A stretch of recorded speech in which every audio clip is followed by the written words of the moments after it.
जोहार नमस्कार।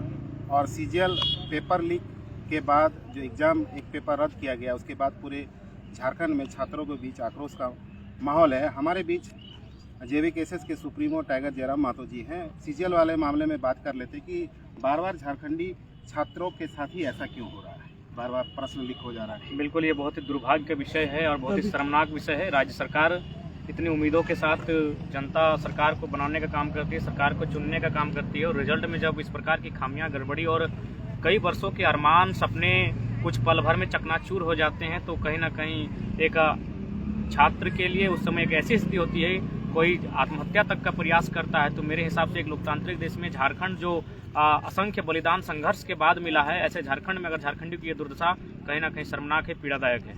पूरा छात्रों में आक्रोश का माहौल है। आज शाम को जगह जगह पुतला दहन है।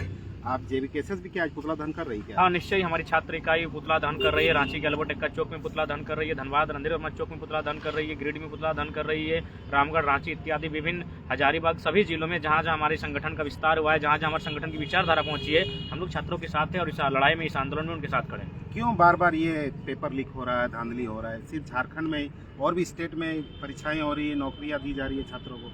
यहाँ के छात्रों के भविष्य के साथ खिलवाड़ हो रहा है बार बार। देखिए, इसके लिए कहीं ना कहीं सिंडिकेट काम कर रहा है। मैं बार बार कह रहा हूँ, झारखंड की जो परिस्थिति है, कुछ दिन पहले धनबाद में 26 नेत्रहाट की सूची निकली थी, 26 बच्चों का एडमिशन हुआ, जिसमें मैक्सिमम बिहार यूपी के लोग थे, बिहार के लोग थे। तो कहीं ना कहीं केवल झारखंड को ही लूट का बाजार बनाया गया। यहाँ के लोगों को अपने पीछे गुलाम बना के रखा गया। आज भी बाहरी राज्य के लोग, अन्य राज्यों के लोग यहाँ के हक हुकूक पर अधिकार करते हैं। और सही है, जो वायरल हुआ है, जहाँ से धांधली हुई है, जहाँ से गड़बड़ी हुई है, वहाँ पटना में उसकी साजिश रची गई है। तो पटना तो हमारे राज्य में नहीं है, ना हमारे राज्य का वो क्षेत्र है। तो स्पष्ट आप जान सकते हैं कि गैर जो लोग हैं, इस राज्य के नहीं है, जो इस राज्य में लूटने की मंशा से आए हैं, और वो पूरा एक सिंडिकेट, बहुत बड़ा सिंडिकेट यहाँ काम कर रहा है। तो क्या ये बार बार बिहार में ही खेला क्यों हो रहा है? झारखंड का पेपर है, यहाँ के छात्र एग्जाम नहीं, यहाँ के ना छात्रों में इस प्रकार की कदाचार की भावना है, ना यहाँ के जो पदाधिकारी हैं उनमें कदाचार की भावना है। जो हमारे राज्य के नहीं है वही चाहते हैं कि राज्य आगे ना बढ़े, उन्नत ना करे, और वो जानते हैं कि ये जो इम्तहान देने वाले छात्र ही राज्य के भविष्य है। ये हमारी बैक है, ये हमारी रीढ़ की हड्डी है। इन्हें बार बार झकझोरा जाएगा, इन्हें बार बार डिमोटिवेट किया जाएगा, तो ये राज्य कभी स्टैंड नहीं हो पाएगा। और ये लोग चाहते हैं कि राज्य ही स्टैंड ना हो। इसलिए आज शर्मनाक है कि बार बार प्रश्न पत्र लीक होता है, बार बार सपने चकनाचूर होते हैं।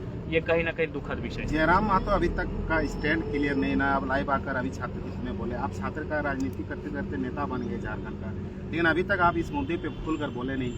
देखिए, आप हमारे शकल से देख सकते हैं, हमारी स्थिति बहुत खराब है। आज विकास प्रकाश की साल भर में तो उस मूर्ति का अनावरण था, तो उस अवस्था में काफ़ी दुखी और पीड़ित हम भी हैं। लेकिन हमने भी स्टेटमेंट देने के लिए बाकायदा शाम को हम भी लाइव आएंगे और उस विषय पर अपनी बात को रखेंगे।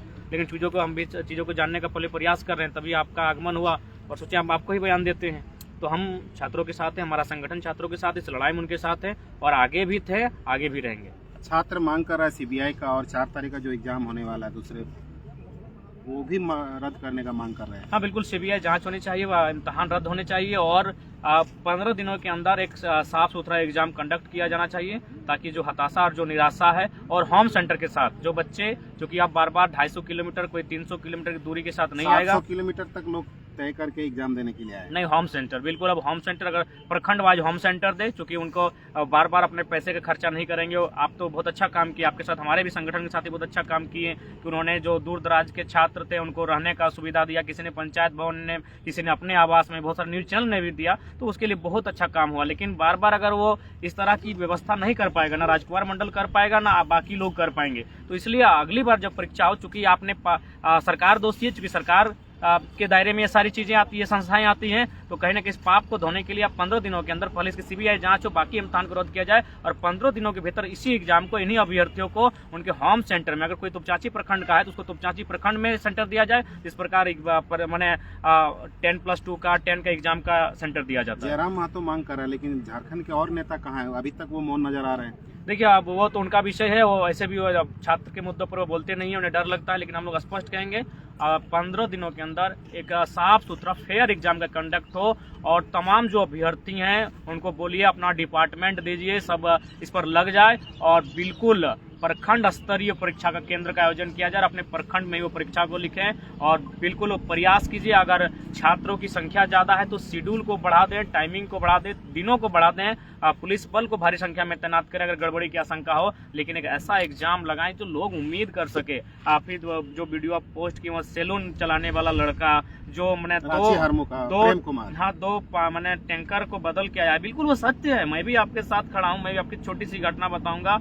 आज हमारे मिथुन दा हैं बगल में होंगे, अगर पूछ लीजिएगा, हम लोग भी जब पीके और एमए पढ़ने के लिए जाते थे तो ईंट भट्ठा को गाड़ी चलाते थे, ईंटा लेके जाते थे, उस गाड़ी में ऊपर चढ़ के जाते थे, गमछी ओढ़ के जाते थे।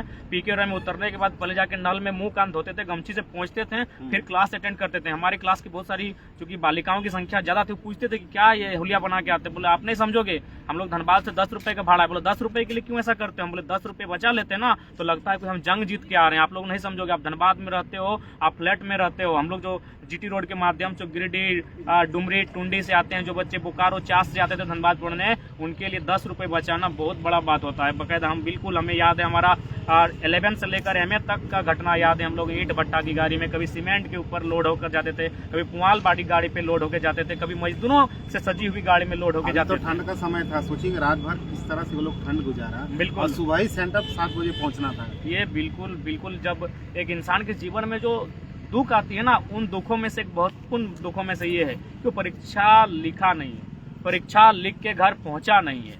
सो मोबाइल चलाते चलाते वो जा रहा है, क्योंकि परीक्षा का टेंशन में है, तो परीक्षा दे के निकला है, तो थोड़ा सा तनाव को दूर करने के लिए हो सके वो मोबाइल में इंस्टा चला रहा होगा, फेसबुक चला रहा होगा, व्हाट्सएप में स्टोरी सीन कर रहा होगा, और उसी बीच उसे स्टोरी में नजर आता है कि पेपर लीक हो चुका है, तीसरा पेपर को रद्द किया जाता है, पटना से कदाचार हुआ है, यहाँ लोग पकड़े गए हैं, मुन्ना भाई बन के एग्जाम लिख रहा था। तो सोच के देखिए उस छात्र पर, उस छात्रा पर क्या बीत रही होगी। और बहुत सारे ऐसे मैसेज हमारे मोबाइल पर भी लगातार आ रहे हैं कि हम मेरा छोटा बच्चा है, हम यहाँ ससुराल से आके यहाँ तैयारी किए, छोटे बच्चे को गोद में लेके आए, दादा हम बाहर रहते थे, सोचे इस बार परीक्षा को क्रैक कर लेंगे, मजदूरी नहीं करेंगे, ट्रैक्टर का काम नहीं करेंगे, कोयला ढोने का काम नहीं करेंगे, बालू का काम नहीं करेंगे, हमको उम्मीद था कि इस बार हम जो CGL की परीक्षा से क्रैक कर लेंगे। इस प्रकार लगातार मैसेज से इनबॉक्स भरा हुआ है, लेकिन हम लोग भी करे तो करे क्या करे, हम लोग लड़ सकते हैं, उनके लिए सड़क में आवाज उठा सकते हैं, और उस सड़क में चाहे कितनी भी धाराएं क्यों न लगे, ऐसे भी छात्र आंदोलन में लगभग 7-8 मुकदमे हम लोग पर हो चुके हैं, आगे भी होंगे, परवाह नहीं है, और हम लोग उनके साथ खड़े हैं। और मेरा मानना है, हालांकि ऐसे बयान नहीं देना चाहिए, लोग आलोचना करेंगे, लेकिन मेरा मानना है जो JPSC JSSC जैसी संस्था है, इनका कोई औचित्य नहीं है इस राज्य में। हमको लगता है उनको छात्रों को हिसाब करना चाहिए, इन संस्थाओं को ही जड़ सहित समाप्त कर देना चाहिए। क्या मतलब है, हमारा उम्र बर्बाद हो रहा है, हमारा सपना खत्म हो रहा है, हमारे अरमान चकनाचूर हो रहे हैं, तो ऐसी संस्थाओं को कोई औचित्य नहीं है। खाली जो चेयरमैन बने हैं, जो डिप्टी चेयरमैन बने हैं, उनको मौज मालामाल पैसों से होते हैं, बाकी छात्रों के हितार्थ के लिए JPSC JSSC कुछ भी बेहतर कार्य नहीं कर पा रही है। नहीं, पुटकी में देखिए 1,60,000 देकर एक अभ्यर्थी बैठे थे दूसरे की जगह में, वो पकड़ा गया। क्या बोलिएगा, इस तरह से भी हो रहा है कि वो अंदर तक चला गया? बिल्कुल ये भारी चूक है, प्रशासन की भारी चूक है, और बिल्कुल ये सारे लोग उदासीन, राजनेता उदासीन, ब्यूरोक्रेट्स उदासीन, कार्यपालिका उदासीन, सारे लोग उदासीन होकर इस राज्य में केवल अपने महीने की तनख्वाह गिनते हैं। सब पूरा महीना इंतजार करता है कि इस बार का इंक्रीमेंट क्या होगा, इस बार की सैलरी क्या होगा, पत्नी के लिए गहना कहाँ खरीदेंगे, छोटा बाबू के लिए फटफटिया कहाँ खरीदेंगे, कहाँ से ज्वेलरी मंगाएंगे, कहाँ 1 कट्ठा जमीन खरीदेंगे। ये IAS IPS, ये मिनिस्टर यही पूरे महीना यही चर्चा करते हैं कि पिए तुम देखो NH में कहाँ मैंने खाली है जमीन, कौन फलना बेच रहा है, CNT है तो कैसे लिया जाएगा। ये सिर्फ यही करना करते हैं। तमाम ब्यूरोक्रेट्स की बात कीजिए, मिनिस्टर्स की बात कीजिए, जितने बड़े बड़े अधिकारी हैं उनके बड़े बड़े सपने हैं, और उनका बड़ा बड़ा सपना है बड़ा बड़ा पैसा कमाना, बड़ी बड़ी गाड़ियां लेना, बड़ा बड़ा जमीन खरीदना। उनके बड़े बड़े सपनों के आगे हमारे छोटे छोटे सपने घुटने टेक रहे हैं। उनका बड़ा सपना है, इसीलिए बड़ी राशि में परीक्षा को लीक करवाते हैं, इसलिए बड़ी राशि लेकर कदाचार फैलाते हैं। उनके बड़े सपनों के आगे हमारे छोटे सपने दम तोड़ देते हैं। ये शर्मनाक है, ये दुर्भाग्य है। अच्छा, इससे पहले भी JEE का मामला हो, चाहे जो भी एग्जाम हुए, धांधली हुए, उस पर कोई अभी तक कार्रवाई भी नहीं हुआ। उसको ये कहा जा रहा है इस मामले में लिपापोती हो गया, तो क्या लग रहा है कि ये CGL भी लिपापोती होने जा रहा है? देखिए, अगर छात्र मजबूती के साथ आवाज बुलंद नहीं करेंगे तो मुझे लगता है इसमें भी लिपापोती होगी, और छात्र अलर्ट नहीं रहेंगे, छात्र अगर चेतना के साथ जागृत नहीं रहेंगे तो इसमें भी लिपापोती होगी। और कुछ दिन पहले मुख्यमंत्री बड़े बड़े भाषण देते, सदन में नियम लाने की चर्चा कर रहे थे, कानून बनाने की चर्चा कर रहे थे, इतना करोड़ का जुर्माना होगा, इतना दिन का सजा होगा, कोई धरातल पर नहीं दिख रहा है, केवल हवाबाजी और भाषणबाजी में रहा है। अभी तो दिल्ली पे मुख्यमंत्री जी का घेराबंदी हो गया, शायद गिरफ्तार भी होने की खबर है। पूरे झारखंड में भी पुलिस अलर्ट है। रहा है, क्या बोलेंगे? देखिए, उस पर हम तो यही कहेंगे, कहीं ना कहीं मुख्यमंत्री को सोचना चाहिए था, लाभ के पद पर रहकर उन्हें इस प्रकार का कार्य नहीं करना चाहिए था। लेकिन मेरा भी मानना है कहीं ना कहीं ईडी थोड़ा सा बायस्ड होकर काम कर रही है। ईडी को लोकतांत्रिक व्यवस्था, लोकतांत्रिक विश्वास को बरकरार रखना चाहिए था। ईडी को विपक्ष पक्ष सबको रडार में लेना चाहिए था, लेकिन वो लगातार विपक्ष को लेती है। इस पर लेकर हमारी असहमति है। आगे क्या करने के लिए जा रही है ये छात्र वाला हित में, जीएसएल वाला में? देखिए, हम लोग जन आक्रोश रैली, जन आक्रोश जनसभाएं, जन आक्रोश कैंडल मार्च और सरकार के खिलाफ प्रदर्शन करने जा रहे हैं। रंधिरवना चौक में शाम को है, जिसमें हमारे संगठन के हमारे केंद्रीय प्रवक्ता उसकी अगुवाई कर रहे हैं। और हमारे रांची में हमारे संगठन के तमाम साथी हैं। हजारीबाग में भी तैयारी हो चुकी है, गिरिडीह में भी तैयारी हो चुकी है, रामगढ़ में भी तैयारी हो चुकी है, बोकारो और डुमरी में भी हो चुकी है। शाम को प्रदर्शन पूरी जगह चौक चौराहा में किया जाएगा। जी, 4 तारीख वाला भी रद्द का मांग तेजी से फैल रहा है। ये कह रहा है कि हम लोग एडमिट कार्ड आप जलाएंगे। देखिए, अब मरता क्या नहीं करता। आज ये कुंठित स्वभाव ही, ये आक्रोशित स्वभाव ही एक विद्रोही को पैदा करती है। विद्रोही कोई माँ की कोख से जन्म नहीं लेता है। विद्रोही आपके समाज के बीच होता है। बताइए, यहाँ एक तरफ अमीरों की आमदनी प्रत्येक दिन करोड़ों होगी, लाखों होगी, और एक छात्र जो गरीबी को त्यागने के लिए, हर परिवार आज झारखंड की बात करें तो 50% से अधिक लोग गरीबी के साये में जीवन यापन कर रहे हैं, बहुत मुश्किल जीवन यापन कर रहे हैं। लेकिन उस परिवार में एक उम्मीद है कि उस परिवार में एक लाडला, एक लाडली है जो गरीबी से उसको मुक्ति दिलाएगी। कोई ना कोई है उस परिवार में, चाहे वो बेटा है, चाहे बेटी है, और वह इंटर करता है, वो ग्रेजुएट करता है, वो मास्टर करता है, वो पीएचडी करता है और एक परीक्षा की तैयारी करता है। और सीजीएल तो ही आपका ग्रेजुएट लेवल का कंबाइंड एग्जाम है। यानी इस परीक्षा को पास करके उस गरीबी से भी वो पार पाना चाहता है। लेकिन आज सरकार की विफलता, ये ब्यूरोक्रेट्स की विफलता कहीं ना कहीं उस गरीबी के दलदल में उस परिवार को धकेलती है। और यही खाई आने वाले दिन एक विद्रोह का स्वर लेगी। और विद्रोह का मतलब होता है अपराध को जन्म देना, और अपराध माँ की कोख से जन्म लेकर नहीं आते हैं। कहीं ना कहीं सरकार की उदासीनता, ब्यूरोक्रेट्स की उदासीनता, उनकी असफलता एक आम व्यक्ति को, जो आंखों में सपने लेकर परीक्षाओं की तैयारी करता है, 10वीं 12वीं की परीक्षा को पास करता है, बड़े बड़े कॉलेजों में नामांकन करता है, जब उसके सपने चकनाचूर हो जाते हैं, तब वो कहीं ना कहीं विद्रोही बनकर सामने आता है और समाज को उसका खामियाजा भुगतना पड़ता है। क्या लग रहा है जयराम जी की दोषी जेल जाएंगे, कार्रवाई होगा, जुर्माना वसूला नहीं होगा? नहीं, मुझे नहीं लगता है, क्योंकि दोषी का संबंध पड़ोसी राज्य से है और पड़ोसी राज्य का यहाँ एक सिंडिकेट हावी है। आने वाले 50 सालों में अगर आप जिंदा रहे, मैं दुआ करता हूँ आप जिंदा रहे, क्योंकि मुझे उम्मीद नहीं कि मेरी आयु उतना दिन जा पाएगी। इतना मुखर होकर झारखंड में कोई नहीं बोला है। कब कौन गोली हमारे सीने और सर को आर पार जाएगी, कहना मुश्किल है। राजकुमार आप जिंदा रहेंगे, 50 साल बाद आप झारखंड की स्थिति देखिएगा। क्योंकि आप जहाँ हैं, बरवड्डा में देख लीजिएगा, 2 तरीके से झारखंड को लूटा जाएगा। एक हमारे एग्जाम में स्टूडेंट को डैमेज करके, और दूसरा हमारी जमीनों को कॉर्पोरेट को बेचकर, बाहरियों को बेचकर। ये लगातार ये शुरू हो चुका है। धनबाद की स्थिति बेकार से बेकार हो चुकी है। अभी देखिए, एक साथी आया, बोला हमको पता नहीं था, हमारा 4 एकड़ 5 एकड़ जमीन एक गैर झारखंडी लूट चुका है। वहाँ वो मकान बना चुका है, मार्केट बना चुका है। सामने से मैं देख रहा था कि यूपी बिहार से भारी संख्या में धनबाद लोग एग्जाम देने के लिए आए थे इस बार।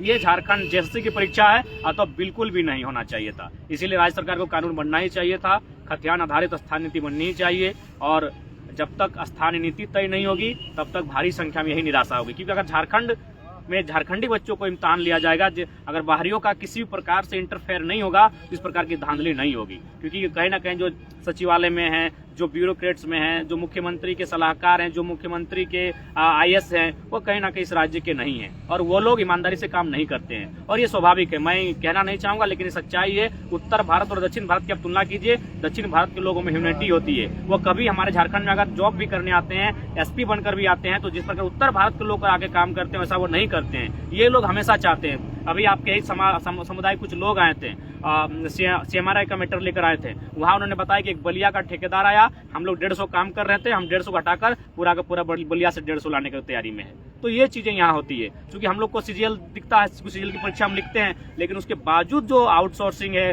जो आपका प्राइवेट सेक्टर है, जो पब्लिक सेक्टर है, वहाँ भी बहुत बड़ी बड़ी धांधली होती है, जिसका हम लोग अंदाजा नहीं लगा सकते हैं। तो इसलिए बहुत ही शर्मनाक विषय है सीजीएल की परीक्षा, जो एक ड्रीम होता है। सीजीएल एक बहुत बड़ा मतलब लक्ष्य होता है छात्रों का, क्योंकि एक ग्रेजुएट लेवल का एग्जाम होता है, ये एक बहुत बड़ा लक्ष्य होता है। उम्र सीमा भी तो छात्र का खत्म हो रहा है। बिल्कुल खत्म होगा। ग्रेजुएशन लेवल का एग्जाम है, तो जाहिर सी बात है ग्रेजुएशन करने के बाद ही थोड़ी परीक्षा बैठता है। और ऐसे भी 7 साल 8 साल 10 साल बाद झारखंड में बहाली आती है। यानी जिसने 10 साल पहले ग्रेजुएशन किया होगा, मान के चले ग्रेजुएशन नहीं करने की उम्र 22 साल 21 साल 20 साल होती है, तो आज तो 30 साल की उम्र में खड़ा होगा। और बिल्कुल अगर हम लोग, मेरे मैक्सिमम साथी इस एग्जाम को लिख रहे हैं, हमारी उम्र 29 साल है, तो सोच के देखिए उनकी भी 28 29 27 के आसपास उम्र होगी। तो जाहिर सी उम्र की सीमा पार हो रही है। राम जी, इसका जिम्मेवार किसको मान रहे हैं? इसके जिम्मेवार कहीं ना कहीं वो सिस्टम है जिस सिस्टम में बाहर के लोग दीमक की तरह चाट रहे हैं वही लोग दोषी हैं। आप भी मांग कर रहे हैं कि 4 तारीख एग्जाम रद्द हो? बिल्कुल छात्रों के साथ हैं, छात्रों की मांग को हम लोग समर्थन करते हैं और नैतिक समर्थन नहीं, शारीरिक समर्थन करते हैं, रोड में सड़क में खड़ा होकर समर्थन करते हैं। तो ये जयराम जी थे जो खतियानी भाषा संघर्ष समिति के सुप्रीमो हैं, जो छात्रों के साथ ये शारीरिक भी साथ देने के लिए जा रहे हैं। धन्यवाद। जोहार।